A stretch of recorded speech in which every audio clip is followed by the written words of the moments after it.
السلام عليكم ورحمة الله وبركاته. قبل البداية شكرا لكم جميعا، لا تنسى الاشتراك في القناة وعمل لايك للفيديو وتعليق قد يحفزنا على الأداء كثير.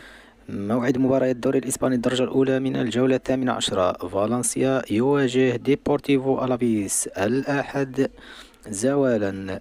بالنسبة للقناة النقلية للمباراة بي إن سبور اتش دي 6. أما بالنسبة للملعب ميستايا. فيما يتعلق بمعلق المباراة نوفل باشي. فيما يخص حكم المباراة ماريو مولير لوبيز. أما بالنسبة للتوقيت الثالث مساء بتوقيت مصر والرابع مساء بتوقيت السعودية.